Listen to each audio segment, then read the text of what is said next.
Halo semuanya, gimana kabarnya? Semoga selalu baik-baik aja ya. Dalam video kali ini, kita bakal ngobrolin tentang pemikiran dari Walter Fisher, yaitu teori paradigma naratif. So, before we start, take a seat, grab your meal, and enjoy the video.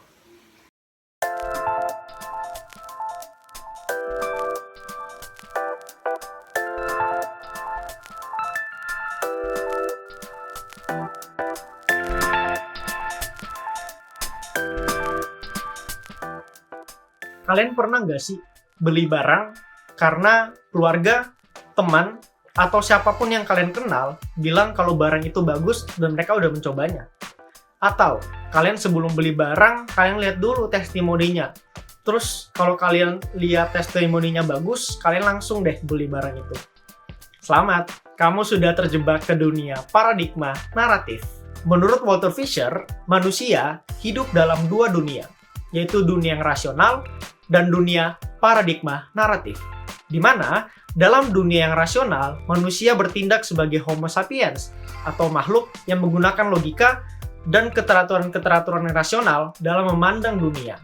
Sementara dalam dunia paradigma naratif, manusia bertindak sebagai Homo narans atau makhluk yang melihat dunia berdasarkan narasi atas suatu cerita. Teori ini diperkuat dengan konsep ethos, logos, dan pathos yang digagas oleh Aristoteles, di mana cerita itu bisa memberikan kesan emosional yang dapat mempengaruhi manusia. That's why narasi atau cerita itu lekat banget sama kehidupan kita. Kita jadi bisa mengingat kejadian di masa lalu kalau dikemas dalam bentuk cerita kan. Terus, kita juga bisa mengenal diri kita sendiri berdasarkan cerita-cerita orang lain yang menceritakan gimana sih kita di kehidupan sehari-hari. Oke, jadi melanjutkan penjelasan paradigma naratif, gue akan menjelaskan bagaimana teori ini bekerja. Oke, untuk teori ini bekerja, pertama kita menceritakan cerita yang menggambarkan konsep atau ide yang ingin kita sampaikan kepada audiens kita. Lalu, audiens kita itu akan relate gitu kepada apa yang ada dalam cerita tersebut. Oke, jadi kita ingin audiens kita untuk menemukan beberapa kesamaan antara dia dan orang yang ada dalam cerita tersebut. Nah, mengapa? Karena dengan semakin banyak persamaan antara audiens kita dan orang yang ada dalam cerita atau karakter yang ada dalam cerita, maka semakin mudah audiens kita untuk diyakinkan oleh cerita yang kita sampaikan tersebut. Selanjutnya, gimana proses terjadinya? Oke, jadi proses terjadinya adalah kita menceritakan ceritanya. Lalu audiens kita itu lama-lama akan merasa bahwa dia dan orang yang ada dalam ceritanya itu ternyata memiliki banyak persamaan. Lalu setelah itu, dalam ceritanya tersebut, itu orang yang ada dalam ceritanya itu mengalami sesuatu yang mewakili pandangan yang ingin kita sampaikan kepada audiens kita.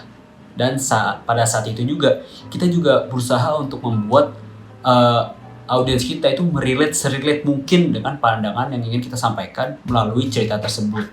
Nah, ketika itu semua sudah dilakukan dan audiens sudah berhasil terbujuk oleh cerita yang kita sampaikan, itu nanti audiensnya itu bakal berpikir seperti, oh alah, iya ya, bener juga ya, ini gak usah ambil pelajaran dari ceritanya nih.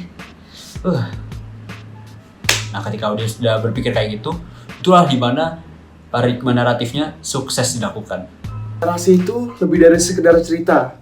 Menurut Fisher, narasi juga menjadi aksi simbolis yang memiliki urutan dan arti bagi mereka yang hidup, dan bagaimana cara mereka menciptakan dan menginterpretasikannya. Lalu ada rasionalitas naratif, sebuah metode untuk membantu mana hal yang kita bisa percaya dan mana yang tidak. Lalu rasionalitas naratif memiliki dua prinsip, yaitu coherence dan fidelity. Coherence merupakan sebuah standar untuk menilai rasionalitas sebuah cerita, dan nanti akhirnya menentukan apakah seseorang bisa menerima narasi tersebut atau justru menolaknya, karena narasi tersebut tidak masuk akal.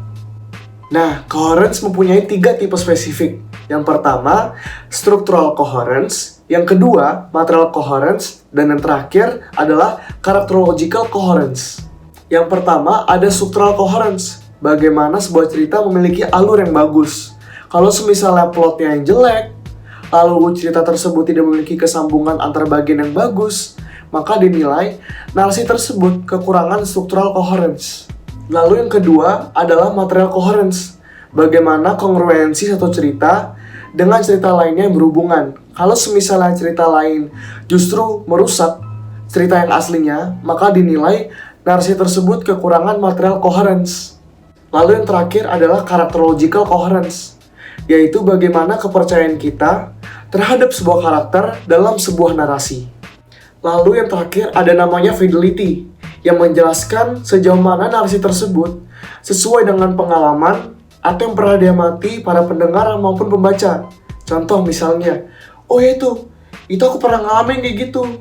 Ih, cerita itu relate banget sama aku. Nah, biar teman-teman bisa lebih mengerti lagi, kami akan memberikan contoh kejadian terkait teori paradigma naratif. Johnny merupakan seorang mahasiswa di salah satu univ ternama di Indonesia. Ia merupakan anak yang pintar, tekun, dan rajin belajar. Semasa sekolah, prestasinya cukup memuaskan. Nilai semua pelajaran di rapotnya jauh di atas rata-rata. Sementara nilai yang paling kecil adalah olahraga. Itu pun nilainya 94. Ia selalu mendapatkan ranking 1 karena kepintarannya tidak ada duanya. Selama kuliah, ia menjalani hari-harinya seperti ia di SMA, dengan belajar, dan belajar, dimanapun, kapanpun.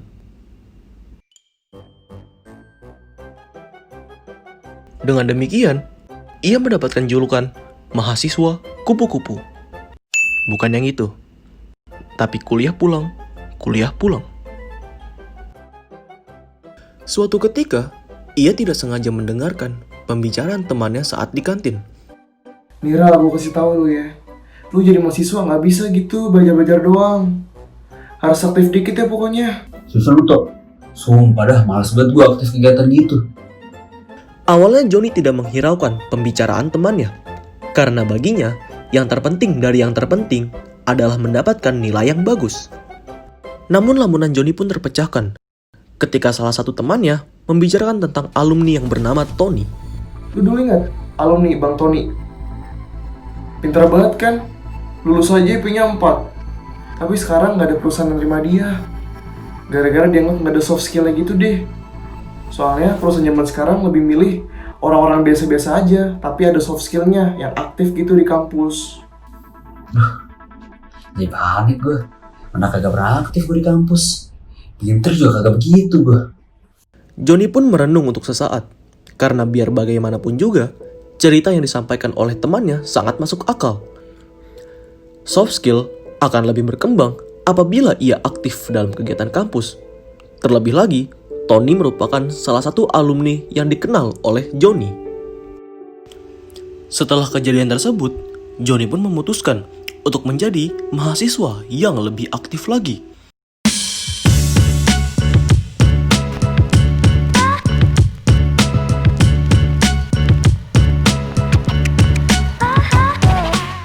Karena dia baru sadar bahwa menjadi mahasiswa tidak hanya untuk belajar, dan belajar. Dalam prinsip narrative rationality, ketika Johnny menilai narasi tersebut sangat masuk akal, hal tersebut termasuk ke dalam prinsip coherence, di mana pada prinsip ini merujuk pada isi konten dalam narasi sebagai aspek dasar dalam menilai rasionalitas. Johnny menganggap percakapan mereka sangat masuk akal karena ketika ia memikirkannya kembali, soft skill memang akan lebih berkembang apabila ia aktif di kegiatan kampus. Sedangkan Johnny sendiri tidak memiliki itu karena ia tidak pernah mengikuti kegiatan kampus. Johnny juga mengenal seorang alumni bernama Tony yang selalu mendapatkan IPK sempurna. Namun sampai pada saat ini, ia masih belum mendapatkan pekerjaan. Tony kurang memiliki soft skill antara ia tidak pernah mengikuti kegiatan kampus.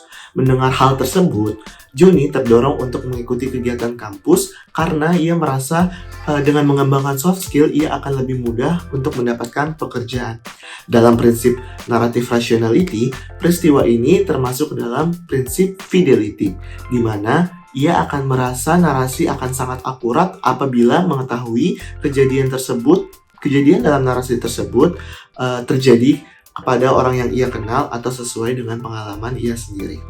Mungkin itu beberapa yang dapat kami sampaikan tentang narrative rationality. Terima kasih.